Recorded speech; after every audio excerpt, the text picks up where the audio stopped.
So you're looking for your perfect job and you're on, let's just say, Facebook group, and you're seeing it advertised, and all of a sudden, lo and behold, you see it advertised by 3 different companies at 3 incredibly different weekly gross rates. Why is that? What is going on? Let's break it down for you really simplistically this week, and let's really talk about your gross pay differences with agencies on today's edition of Travel Evolved.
This is Travel Evolved. It's one of these, ladies and gentlemen. It's one of these I'm excited about episodes.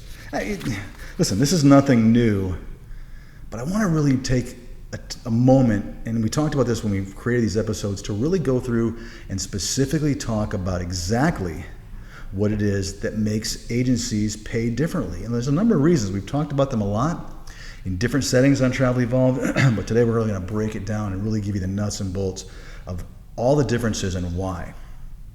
All right, first of all, obviously, welcome to the LA office after hours. It's like I said, it's not a very far commute down to Orange County, but no thanks. I might just sleep here. Tonight. It's just one of those things. We're in one of the conference rooms up here. Sorry about the reflection. I know we tried. It's like there's just too many. It's all glass here and there, so the reflection actually worse the other way. So I apologize about the ring reflection, but it's the best I can do.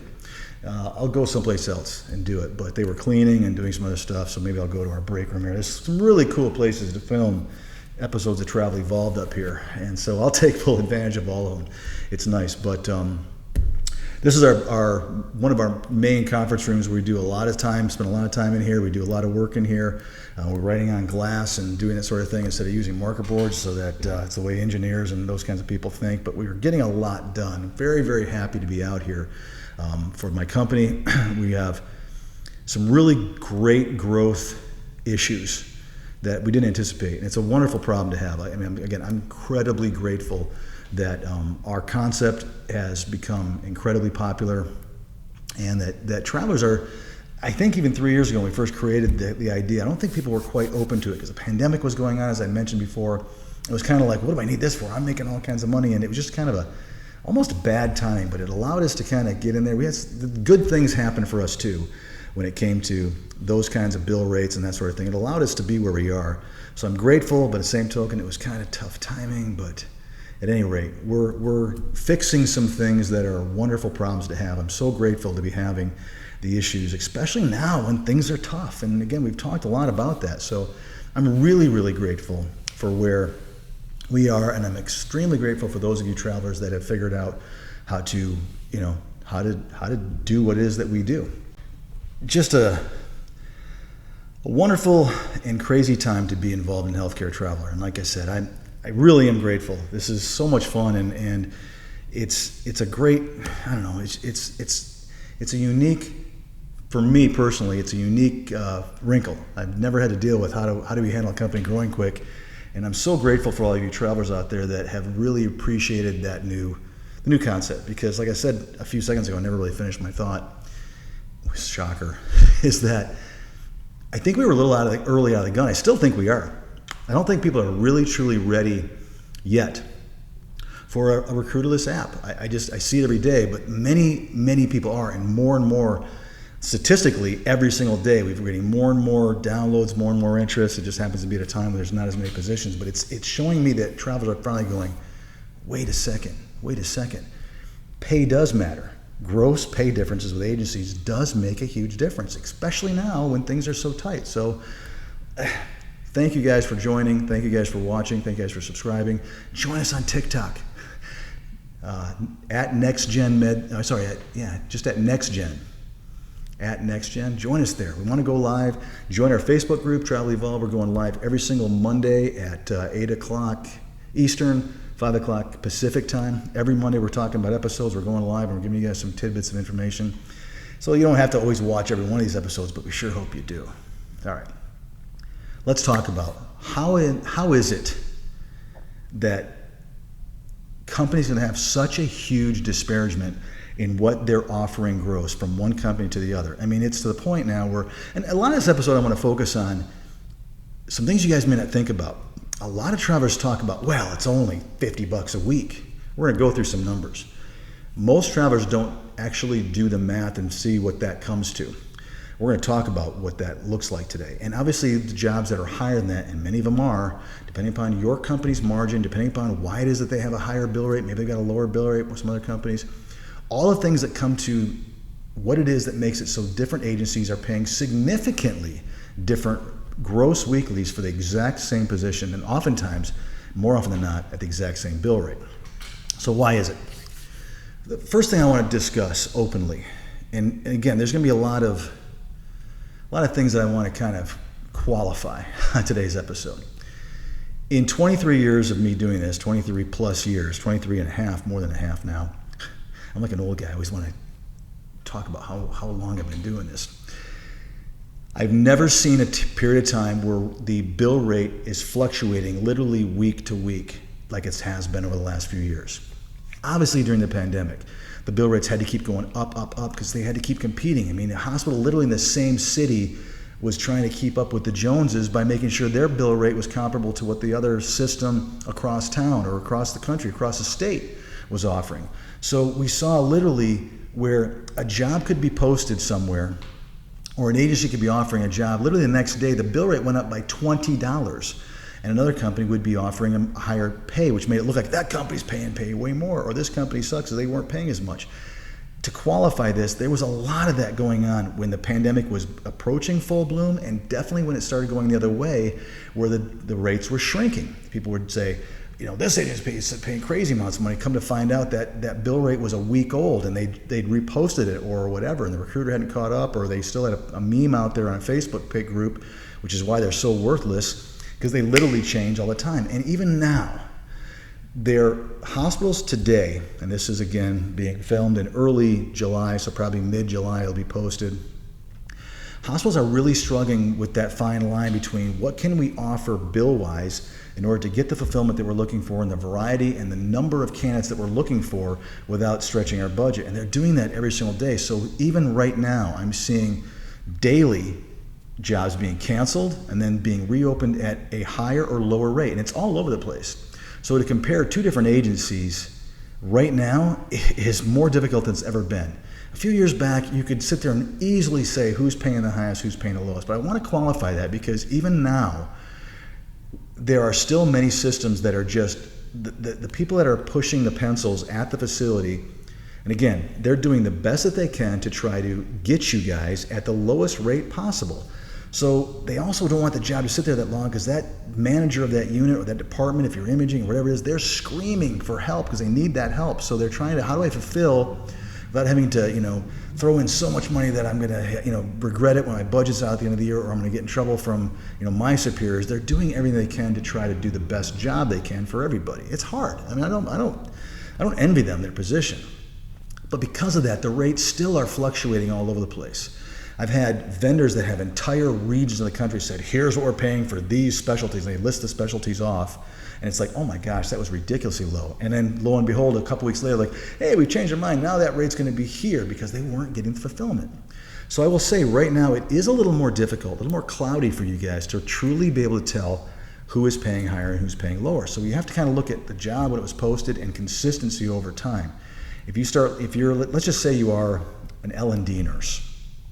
If you're looking at job postings on Facebook group, which I've told you guys many times, I think that's just such a waste of your time to sit there and be going through looking for jobs and wanting to know if they're real anymore. Because literally, as soon as they're posted, they could be filled in 5 minutes later because you're counting on that type of a history and that type of a lifespan of a meme. And as we all know, it just doesn't happen. So for those of you guys that host and create Facebook groups, open it up to things like an app or things that are a little bit more efficient and effective in keeping people in the loop of what the real job is. Don't make it be where you have to post a job if you've got something better than a job that literally loses its value in a day or in an hour. It just doesn't make sense. But all day long, it's like, oh no, you got to have a job that's completely irrelevant potentially right away. If you own a Facebook group, think about helping your fellow traveler by giving them some ideas that won't make them waste their time chasing jobs that aren't there or at rates that are no longer available. Okay, I'll get off my soapbox for a minute. That's happening a lot right now. Look for a company that consistently pays higher, or you'll see companies that are consistently paying lower. You'll start to see some trends. If you're, like I said, if you're an L&D nurse and you're looking at L&D type job postings, whether it's on a web-driven application, a Facebook group, you'll start to see some trends with some agencies, and you'll be able to tell quickly, consistently, this company's paying higher, consistently, this company's paying lower. We'll talk about what that means. Here's the other thing I also want to qualify about. There are agencies, again, bigger the agency, and we're talking about, I always talk about the big, I used to call it big three, but now there's really big four. The big four guys have direct contracts. They should be able to pay higher. They have a higher bill rate than what they're giving the rest of the country and the rest of the agencies out there, but oftentimes their margins are so thick they still can't compete with the agencies that subcontract through them. But I will tell you, there are some good-sized companies that have direct contracts. That means that oftentimes their bill rate that they're given is $4 or $5 or $6 higher than everybody else's, which should mean, we'll use the word should, that you guys are getting paid significantly higher. I'll talk about what $5 or $6 gross, an hour should mean to you guys. If it's obviously depending upon their margin. If it's $5 difference and they got a 30% margin, you're not going to see $5 difference, but 70% of that you'll see, right? So that is a real thing, and understand that still does exist. Sometimes it is difficult to compare, but at the end of the day, it shouldn't matter to you guys if it's a direct contract or not, who's still paying the most. And I will say that it should be that some of those big companies are paying more because they have the direct contract, but oftentimes they have the biggest margins, so it actually evens out. So it's kind of almost a moot point. The biggest difference, and here's the big ta-da in this relatively simplistic episode that we're doing today. The biggest difference is obviously the fact of what a company's margin is. How much money has the company decided that they need to make out of that all-inclusive bill rate, which we also call here on Travel Evolved, the pie, right? Here's the pie. And I'm going to use $100 as a bill rate right now because we're still seeing $100 as a pretty standard position for many specialties out there. So it's also does the math easy for me. By the way, in 2019, $100 bill rates were unheard of across the board. And that's why I'm saying that rates are definitely better than they used to be. And I think you guys should use that information as encouraging information as opposed to the fact that everything's plummeting so fast. The fact that the rates have to remain as high should tell you that travel healthcare is not going anywhere right now. If it was plummeting down to the point of being not even worth it, then you can panic. But right now, it's definitely not that case. So let's talk about what that means. And I'm going to use, like I said, I'm going to use the $100 bill rate as an example when we start talking about some numbers. Larger companies have to have bigger margins, or they choose to have bigger margin. I mean, again, it's going to be different for literally every single company out there. And it's not necessarily your job or your ability to find out what their motivation is, but I will give you guys some reasons why company margins are bigger, okay? Let's talk about it, for example. The biggest one, obviously, is that they have a lot of operating expenses, okay? I've told you that with us, we've eliminated, I think, what is the biggest operating expense, and that is recruiting. It is a huge amount of money that goes from that pie and makes that company have a higher, thicker margin because they have to pay for the recruiters. And a lot of travelers are starting to wake up to the idea that that is actually money that no longer is going to them. And again, you got some companies that don't use recruiters on some things, but you're not seeing that savings or that additional dollars being given directly to you and Uncle Sam, which is the only two places it can go because you got to pay taxes on it. It can't be free, tax-free money. You're starting to see that, but there's a lot of companies still that are just using their apps and those things to get you guys on board with them faster, and they're just pocketing the money quicker. You should see a significant increase in pay for a company that's not using a recruiter or something along those lines, right? If they have a hybrid kind of model where you can use one or not, there should be a very big difference in the pay if you don't use one. Most of you guys are not using a recruiter as much as you used to 10 years ago, I'll put it that way. A recruiter used to be the lifeblood, and you had to go through them to learn everything you had to know about getting a job. There literally was no other place you could go to get the position. There was no Facebook group. There was no places where you could compare rates. There was no all-encompassing search engine groups, companies that are making money by posting all the jobs. None of that existed. So now that it all does, you guys are still allowing companies to have that thick margin because they've got, in my opinion, the biggest operating expenses there are, and that is that recruiting team. So that's one of the reasons why companies, the bigger they are, oftentimes the thicker and bigger their margin needs to be, because an operating expense exists whether there's a sale or you guys go to work for them or not. It's always there, which means salaries, benefits, training, all that kind of stuff. Now, commission is a cost of goods sold, which means it's an expense that only occurs if there is a sale or is part of that sales process. It is a cost of the goods sold. The goods sold being your labor and your hourly rate comes out of that. So commission is usually a part of cost of goods sold. But regardless of whether or not you go to work for that company or not, every single recruiter, for example, and every operating expense is there regardless of how big or how good the company's doing, or how, if they're struggling all of a sudden, that operating expense exists. Now, they can certainly trim the fat and get rid of some of their internal payroll by getting rid of some people, doing some layoffs, cutting back on recruiters that aren't making it, cutting back on credentialing, cutting back on account managers, cutting back on vice president salaries. I'm joking, because they don't cut those back usually ever.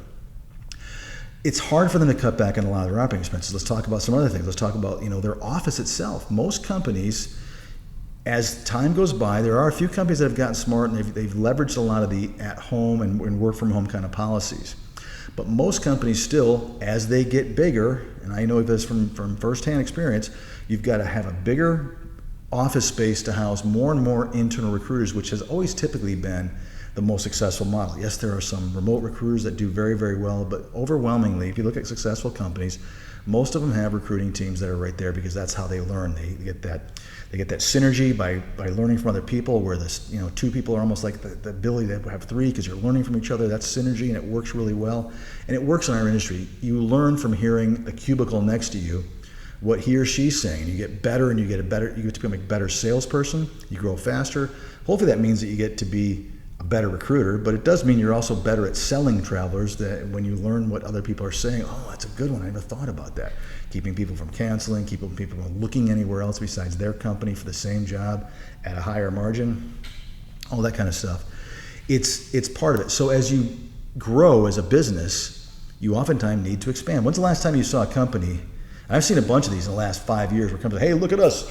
We now have this office space, and check out our great cubicle, and look at our wonderful entryway, and here's our break room, and everyone playing foosball and having donuts and snacks, and we're all eating tacos, and it gets bigger and bigger. Well, who do you think's paying for that? That's an operating expense that is a derivative of how much of that pie they need to take to handle something that has nothing to do with how many travelers they have. That expense exists. When you get a bigger office, you don't get to tell your landlord, hey, we didn't grow as much this week, so we want to cut back on our rent. Or we're going to cut back on all of our software that every one of these cubes. No, you can fire recruiters, you can fire internal people, you can lay off people, but usually once those expenses occur, they don't go the other way around, which is why, you guys need to hear this, oftentimes with the old model, almost all the time, the bigger the company, the thicker their margin was. It's just a general rule of thumb because of those reasons. It's not about their commission plan. It's more about promotions. You need to have more directors of recruitment, vice presidents of recruitment, vice presidents of operations, vice presidents of credentialing. You've got vice presidents of onboarding, vice presidents of. You get what I'm saying? The bigger the company is, the more operating expenses they have, typically, and overwhelmingly, almost all the time. Which means their margins have to start creeping up, which is why this model is difficult. And the challenge for somebody who runs a company like that is, how do we maintain the integrity and get people to come to work for us as our margin keeps getting thicker and thicker? We've got to fight to save costs elsewhere, and most of them do a good job of that, whether it's, you get bulk discounts on credentialing and background checks. You can oftentimes, if you're successful and recruiters make money, you can lower their salaries, which is that operating expense portion, but you may have to increase their commission, which is good because it grows as the company grows. It's not a fixed cost. There are great things that very smart men and women in my side of the industry that are CEOs, CFOs, and VPs that do a good job of trying their best to keep those operating expenses down, but they struggle with that because of the growth. And that's part of the problem. So the other thing I'll just throw out there, and this is just the gosh darn truth, is that there's greed. We have a lot of greed in our industry, and it's one of the things that turned me off immensely over the last 10 years for sure. Certainly over the last, well, not so much now. Well, I didn't like it during the pandemic. I saw that too. I've documented it here. Definitely the greed factor reared its ugly head hard during the pandemic, where agencies were increasing their margins to what we're going to use today as a model of like 30%. Before the pandemic, the average company was about 26% company margin. It's over 30. We're going to use 30 for today because I want you guys to see a little more details of what this really looks like for you and your paycheck, which is really what matters at the end of the day. But unfortunately, greed is there. I mean, I've said before, the healthcare travel industry has created a lot of micro-millionaires, I'll put it that way. Men and women who have created lifestyle businesses that may have sold them to some of these bigger four companies, or just generated a lot of revenue to be able to retire at a really wonderful level for basically holding money for you guys. And getting a sales team that convinced them, and getting account managers that could get contracts, and a sales team that can convince you guys to take more contracts through them and not through everybody else. It's just a fact. The last 20 years there's been a lot of millionaires that were made on my side of the desk, which is just the way it is. It just got a little uglier 2017, 2018, 2019, then it went ridiculous ugly during the pandemic, where it was just gross. It was already gross to begin with, but it got really gross during that time where it just was so obvious that agencies were just hiding thicker margins because the rates were so ridiculously high. The bill rates were so enormous that it was so hard for you guys to tell, am I getting a good deal based upon the bill rate? I don't even know what the bill rate is. I don't know companies besides ours that will tell you that. What does it really look like? You guys were just happy with the rates. And what you didn't realize was that some agencies were going crazy on the money. And a lot of agencies that jumped into the industry during that period of time are struggling hard. If they haven't already gone out of business, they're really struggling right now because they thought that was the model that would be forever. And guess what? It certainly isn't. All right, let's jump into some actual numbers. I think you guys are going to find this pretty eye-opening. I want to talk about that, what I just mentioned, and that is that let's utilize some examples today.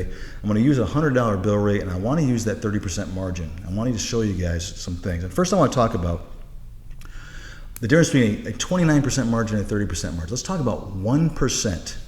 If a company is offering 1%, keeping 1% more for their margin, offering you 1% less. What does that mean? And this is where I think you guys need to really focus and pay attention, and I hope you guys really hear and share this part of this episode with other people that get it.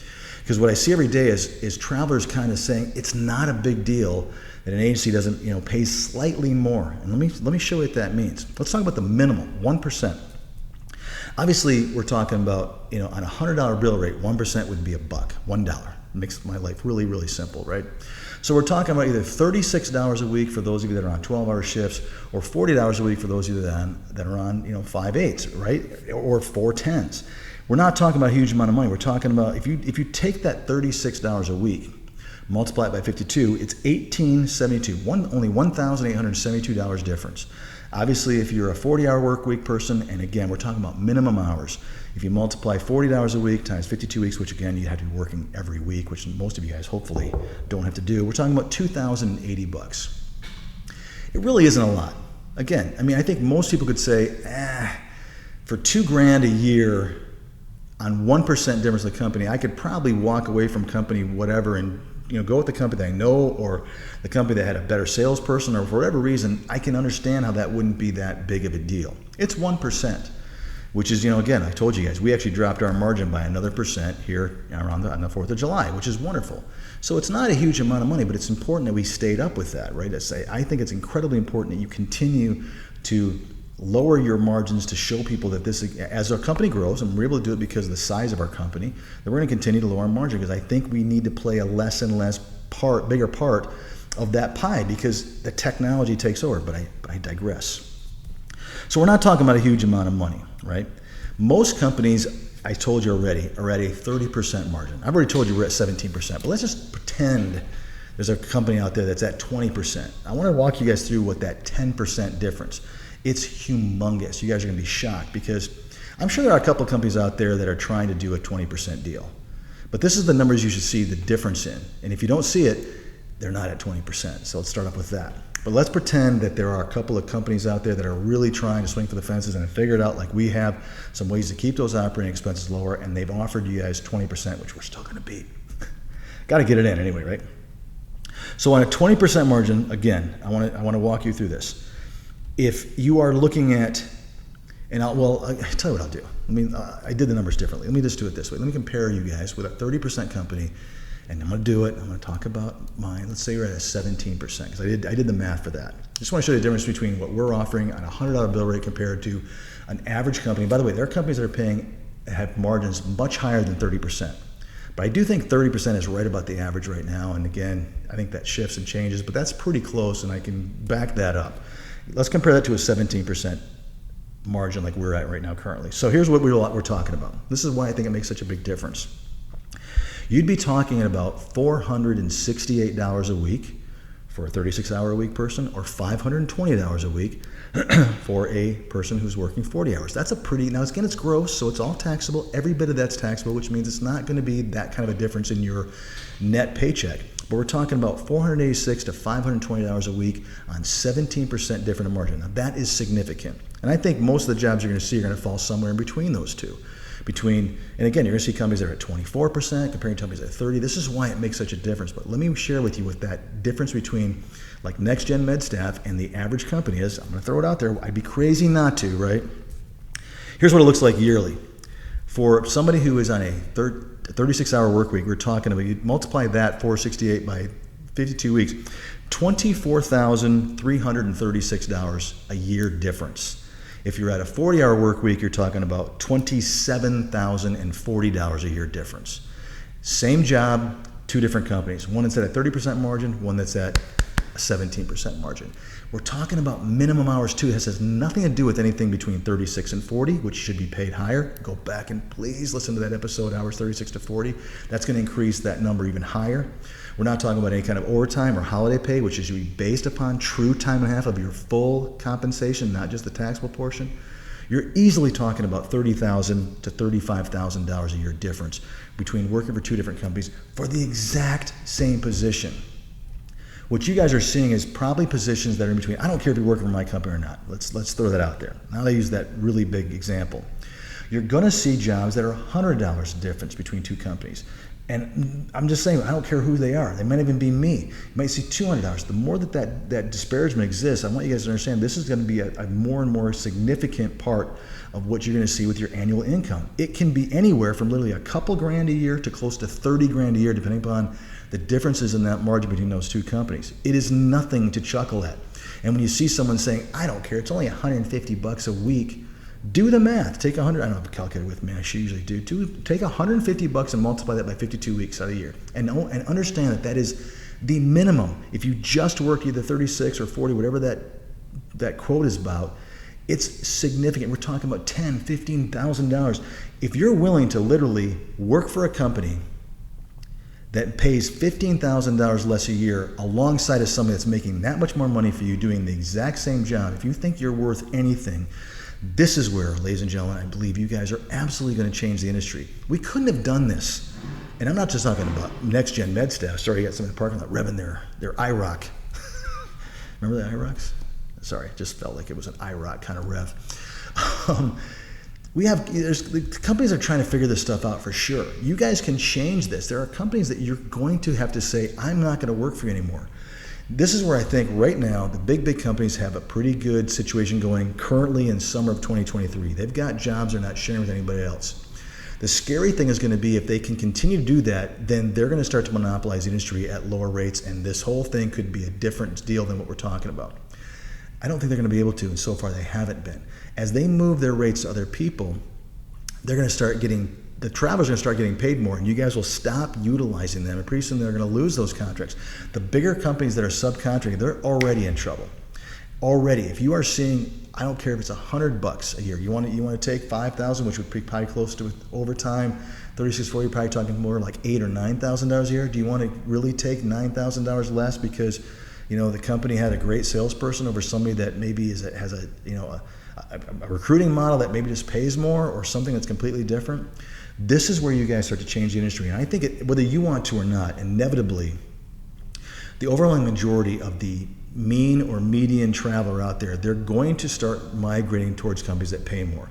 If you have 100 companies with the same job, more and more people are clearly going to want to take that job through a company that pays more. It makes sense.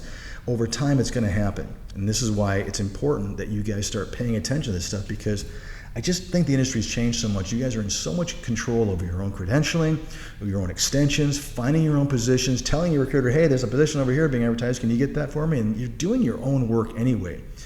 You guys need to start getting paid more for it. And I think this is where it's going to change. But you guys need to understand why the pays are different. There are some good examples I talked about early on in this episode, but most of them involve a company's margin. There's no two ways to hide that. So as you guys start to get smarter, listen, I'll tell you what you're going to see right now, summer of 2023. The companies that pay the best have the least amount of positions potentially right now. That kind of goes for us too, but not really. We're at a size now where we have a great amount of positions compared to what other companies like us were a year ago. I mean, it's almost night and day. But that being said, there still are jobs right now that we're not seeing. We know that's going to be short-lived. I think that as time goes by, we're going to see more. We're in a unique couple of months here where our jobs, like everybody else's in the country, are down. We're not unique. We probably experienced that more because it is, again, just the magnitude of what's happening out there in the travel industry right now. As these jobs remain unfulfilled, those hospitals are going to start demanding that they start getting fulfilled, which means those contracts are going to start opening up more and more. The bill rates are going to increase, and when the bill rates get bigger, the disparity between two different companies actually shows its head a little bit more. Let me explain. If you've got $100 for a bill rate, or you've got $75 for a bill rate, right? The difference for a $100 bill rate is $1 an hour. That's a difference. On a $75 an hour bill rate, I'm sorry, I didn't say that quite right. 1% on $100 an hour is easily $1 an hour. 1% on a $75 bill rate is only 75 cents. And the math is pretty simple, but the bigger the bill rate, the more that dollar, that 25 extra cents starts to increase. And that's why when the pandemic was so crazy and there were $200 bill rates, there were some companies that were making so darn much money because you guys weren't paying attention that they could do that. But as the bill rates start to increase or get to a point, let's just say they go up 10%. Let's say the average is 110. I'm not saying 100 is the average, but let's just say it goes up to 110. You're going to see higher and higher disparity between different companies based upon their profit model, their profit percentage, and the amount of their margin. So a company that literally is a 5 or 6% less margin than the average company is going to look a lot more attractive as the bill rates get higher and higher. I hope that kind of makes sense to you guys. The bigger the bill rate, the bigger that difference shows up consistently. It's hard when you're dealing with, let's just say you have an acuity, let's say you have a specialty that the bill rates are $60 an hour, and there's a lot of those out there. You're not going to notice it as much, but you're also making less money a year, so you're still talking about a big percentage of your income. Instead of being $30,000, it might be $15,000. I mean, for $15,000 for you is the same thing. I mean, you're still walking away from money that other companies are going to be keeping. It's just not going to show up as much. It's not going to be a $30,000, but it's going to be every bit as much on the percentage and hurt in your pocketbook every bit as much. This, ladies and gentlemen, is why we created Travel Evolved. You guys will and can change this industry. I see a lot of things out there on social media. We're calling for other travelers to help change the industry by doing this or taking these contracts or don't take these contracts. Listen, it's going to take care of itself. Whether you are motivated by actively searching or listening to what we're saying today, if you're not, 100 of your peers are going to, and it's going to drive the market the way it is. It's inevitable. We know this. Our investors and the people that are involved with us get it. It's why we jumped on this thing 3 years ago. Yes, we were ahead of the curve, but the curve is catching up, and more people every single day are saying, yeah, I think, because we can see the history of what we've talked about. No, I'm not really interested. No, thanks. I appreciate it, though. And that was 2 years ago. Then, yeah, maybe. And now all of a sudden it's like, yes, please. I'll be love to take a look at what you guys are doing. Overwhelmingly, especially the last couple of months where people are starting to really struggle to try to figure it out, and I think they're realizing that their agency with that recruiter model is failing them a little bit. They're being sold as opposed to being offered more opportunity at higher pay, and that's what you guys are going to demand. It's coming. Did I do it justice on that? I think so. The industry is changing. The industry is going to move and evolve into a better and heavy travel-friendly industry, which I don't think it's ever really been. I don't think this industry has ever truly been travel-centered. It's been agency-centered. There's been times when it's been hospital-centered because of different things, but I don't think it's ever truly been traveler-centered. And I think that you guys are just hang in there, is what I'm saying. You guys can control, you can dictate this market, and you will. And it's inevitable. You're going to start to dictate what you're willing to take and what you're not willing to take. And it's all going to be based upon how big or how little each company is taking their slice of that pie, which of course is the bill rate. It's going to be fun. I covered it all? Yeah.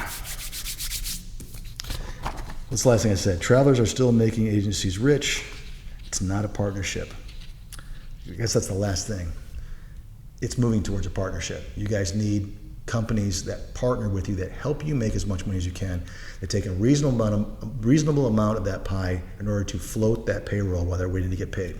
That's it. Help you with credentialing, help you be able to see the jobs and not miss anything, and that's what's going to happen. And there's a lot of ideas that aren't coming from my company or anything that we've done. There's going to be some amazing ideas that haven't even been thought of or even conceptualized yet that are also, I think, going to help you guys make more money, probably even better than what we're talking about. But for right now, ours is still the best. All right.